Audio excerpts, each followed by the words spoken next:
Monday through Friday from 12:30 p.m. until 1 p.m. Eastern Daylight Time, scheduling permitted, right here in 3D to discuss whatever topics you might like to discuss, whatever issues of life you find challenging or that you find difficult to navigate. And we are here in 3D, the Daily Divine Direction broadcast brought to you by Fiji Water, Earth's finest water. You may already know that Fiji water comes from Fiji. However, did you know that it is created by nature? It is untouched by man. It starts as a tropical rainfall which slowly filters through layers of volcanic rock, where the water collects in a natural artesian aquifer where it is bottled right at the source, free from human contact until you unscrew the cap. Fiji Water, Earth's finest water, will be delivered right to your front door when you subscribe for delivery, and you'll save money at FijiWater.com. And by my side, as always, the first Thursday of the month, we have with us our contributor, Rebecca Boova, licensed and registered dietitian and nutritionist, BeccaTheDietitian.com. And Becca, thank you, as always, for being with us every first Thursday of the month. Good afternoon. I'm so happy to be here again. And I want to say to all of our listeners and viewers who keep sending in communications and text after the broadcast, you're all so excited about Becca being with us the first Thursday of the month. So I really am always thankful, and I had to tell her, I probably don't say thank you, how much I appreciate her often enough.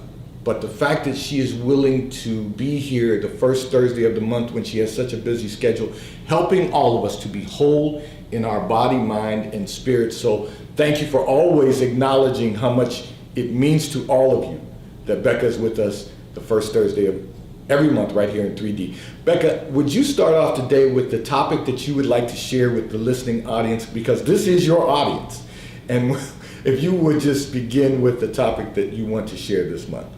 Yeah, so I'm really excited this month because it is the month of March. Not only is it my birthday month, but it also happens to be National Nutrition Month.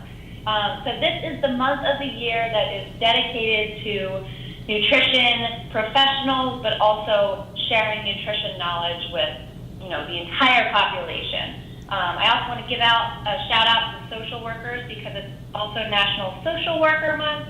But since that's not my area of expertise, I'm just going to stick with nutrition. Well, that's okay. We'll shout them out. So I'm glad you said that. That's yeah.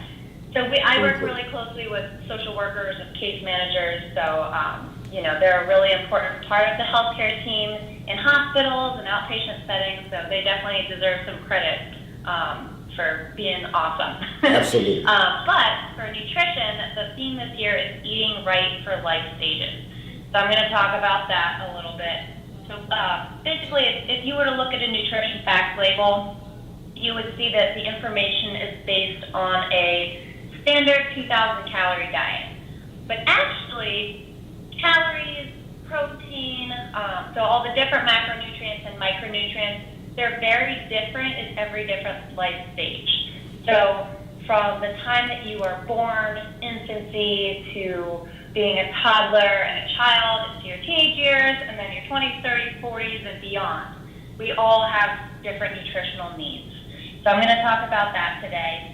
But one thing to remember is that at every life stage, we always want to be limiting added sugars, sodium, and saturated fat. So those are three things that we can never stop paying attention to. So from, your children, you want to make sure to educate them and make sure that throughout your life, you're always watching out for those different things. So I'm going to start off with teens to 20s, just because children, they vary so quickly. So I'm just going to do it a little bit broader and go from teens to 20s and above that to start. So basically, as a teenager or early 20s, one thing that we really want to be focusing on is building bone density. So that means eating and drinking foods that are rich in calcium, so mainly low-fat or fat-free milk, yogurt, or calcium-fortified soy drinks. Some non-dairy sources of calcium, especially for those who are lactose intolerant or allergic, or maybe just choose to be vegan or vegetarian.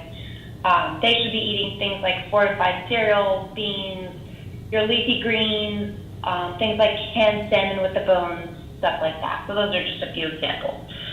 So the next life phase I'm going to touch on is the 20s to 30s. So this is, young adult.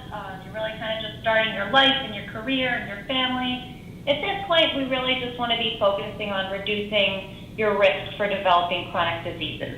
So basically, we want to make sure we're eating enough fiber from whole grains, beans, peas, lentils, fruits, veggies, nuts and seeds, all those types of things. And then women especially should be aiming for foods that are high in folate, because this is something that's really important for the development of a fetus. Whenever you're pregnant or before you even become pregnant, we always want to make sure that we're getting enough folate or folic acid. And that's going to be in foods like beans, peas, dark leafy veggies, and then your fortified foods like bread, cereals, and other grains. So the next age group will be the 30s to 40s. At this point, we want to kind of just continue to follow a healthy diet, eat lots of nutrient-dense foods, like I've mentioned before, and you've probably heard me say on many other broadcasts, fruits, veggies, whole grains, beans, peas, lentils, just to make sure you're getting enough of all your vitamins, minerals, antioxidants, and fiber. Then, from your 40s to 50s, this is when your body starts to go through some changes. So it could be hormone fluctuations as you enter menopause.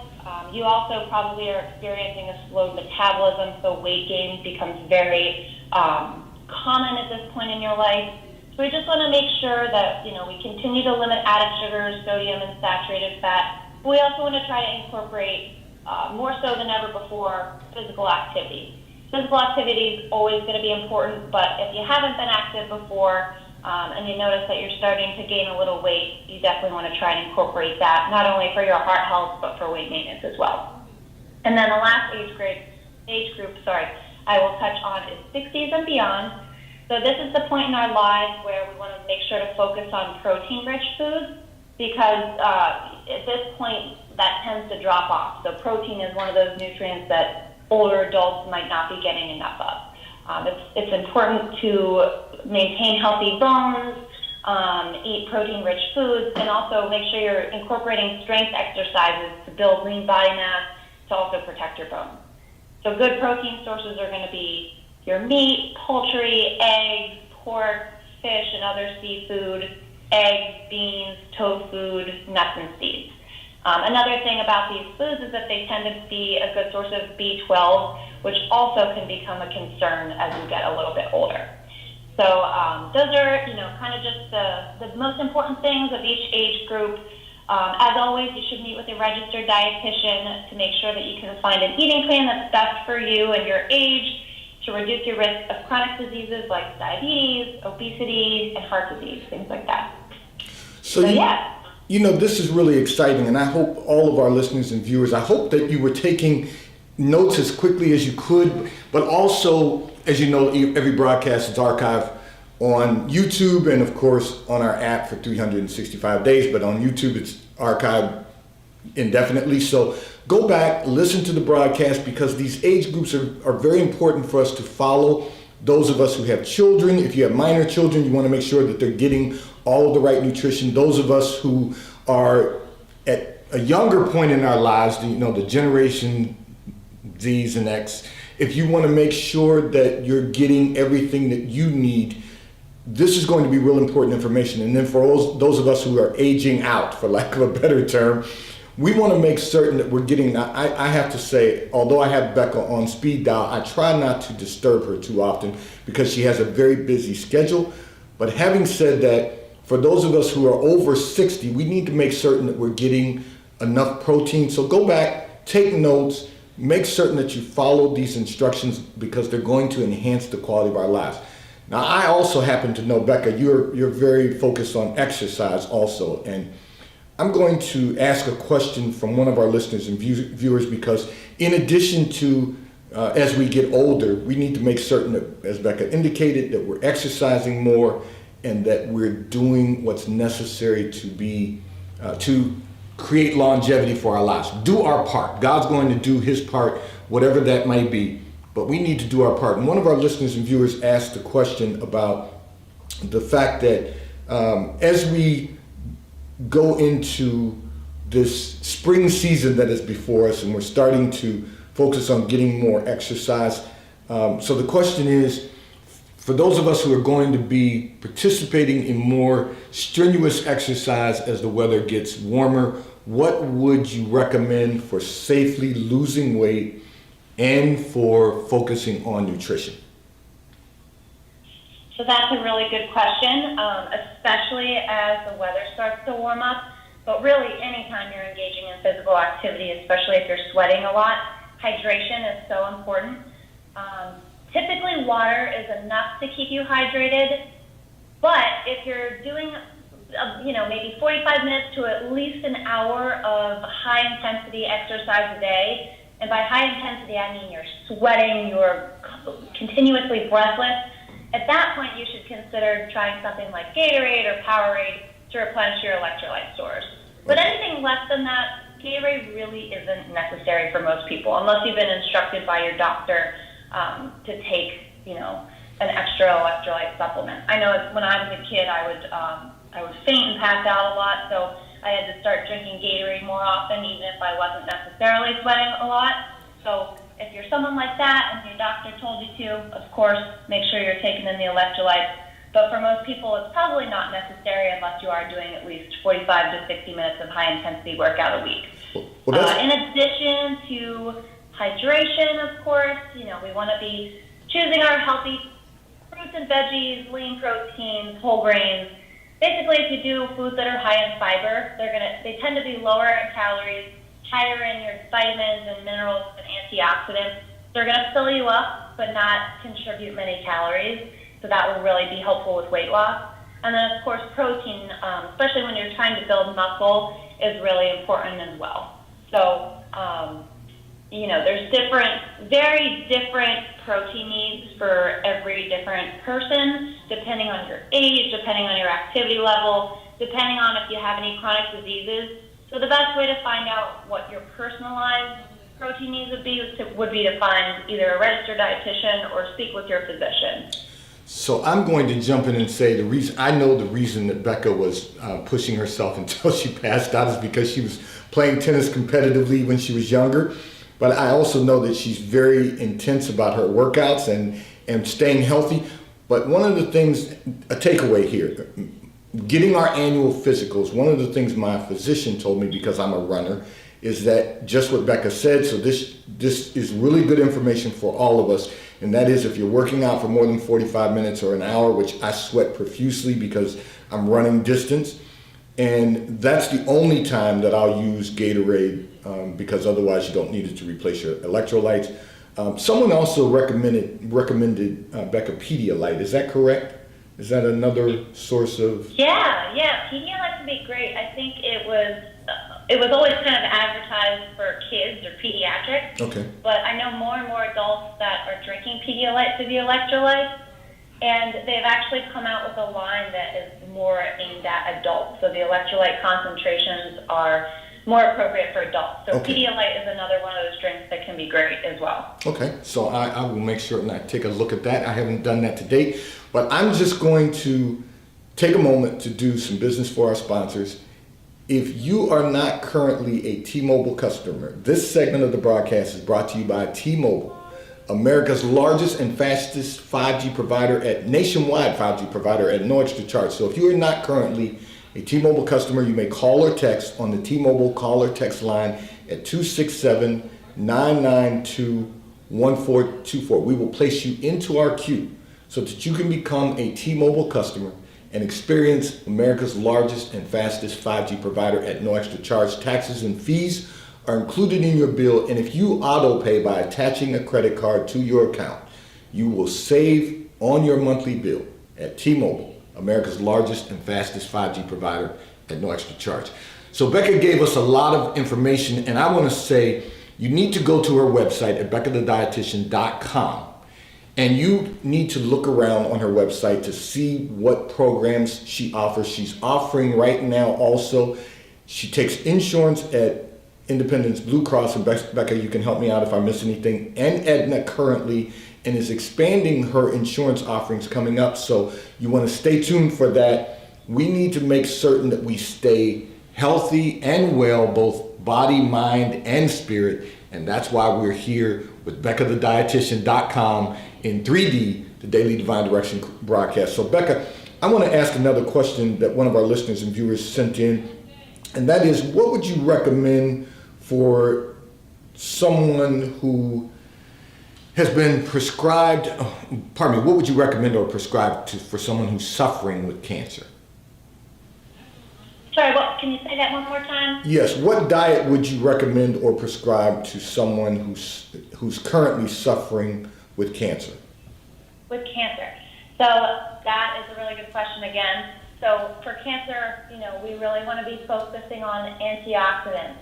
So something like the Mediterranean diet is great because it's promoting lots of foods that are rich in antioxidants and staying away from foods that are pro-inflammatory. So it's antioxidant rich, anti-inflammatory, and it's staying away from those pro-inflammatory foods. So whenever I say pro-inflammatory, I mean things like added sugar, saturated fat, sodium. So the three things that I mentioned before that we want to stay away from at every life stage.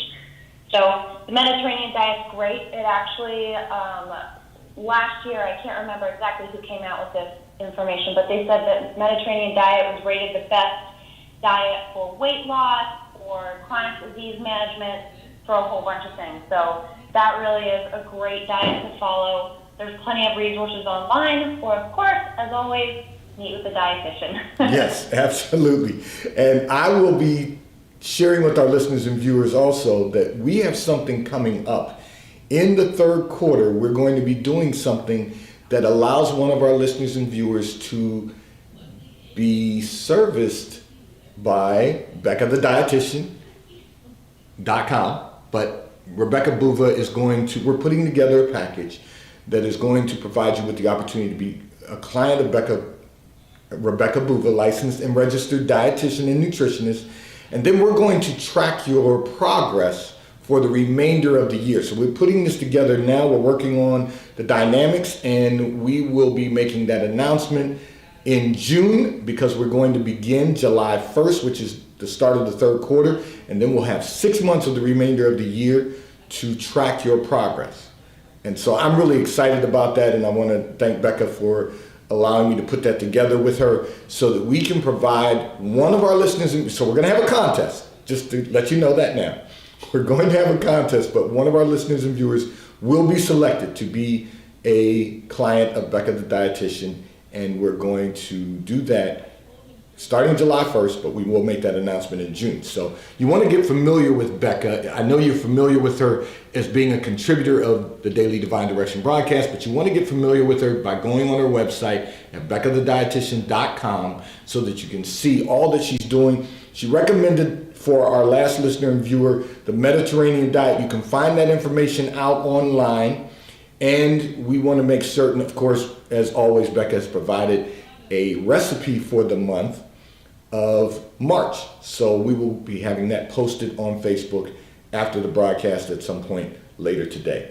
Becca, there is a question. You talked about weight loss. So one of our listeners and viewers asked the question, what would you recommend to someone who has a yo-yo weight problem?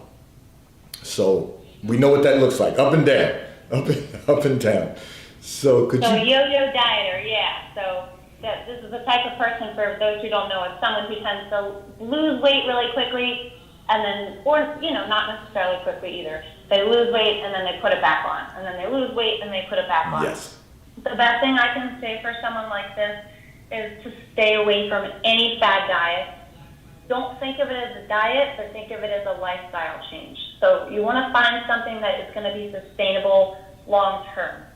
So incorporating foods that are healthful, but also foods that you still like and able to maintain that healthy weight loss.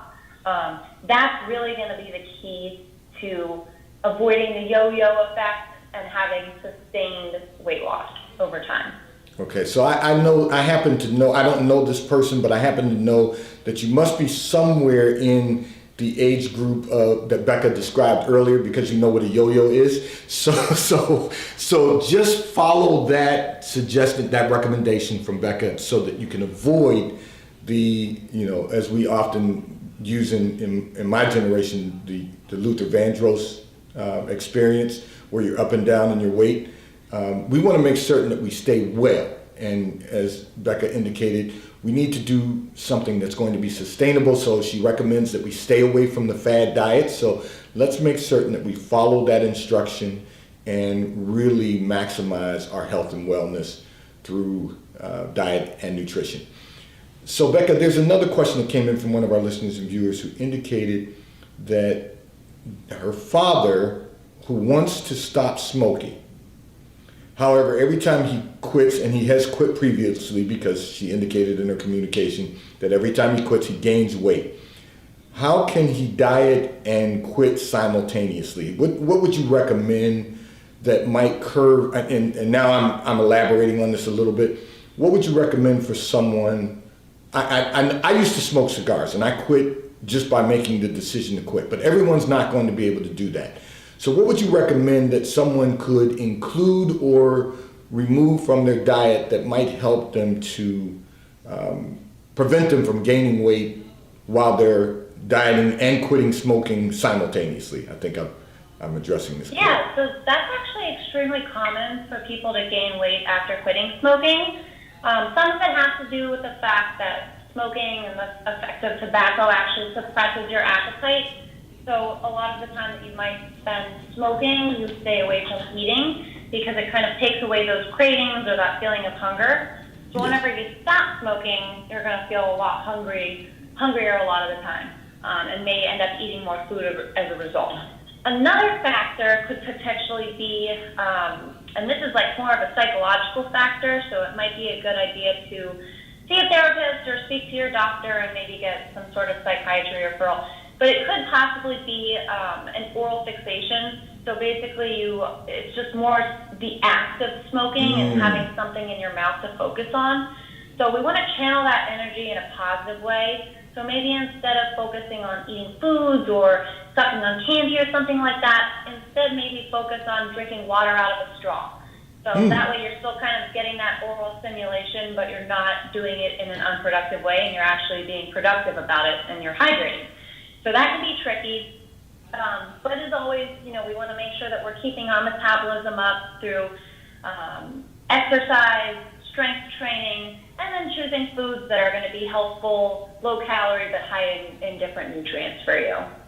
Now that's an excellent response, because I never thought about the psychological effect of the oral fixation, because I haven't smoked a cigar since 1987, but I enjoyed them when I was smoking them, and I don't know that it was, I know part of the reason is because my grandfather smoked cigars, my father smoked cigars, so it was that fond memory of the scent, but I have to say that that's a very interesting point, and this is why we need Becca, who indicated that it could be psychological also. So let's try to follow some of these things that she's recommended, follow up on them, and make certain that we can really maximize the quality of our lives.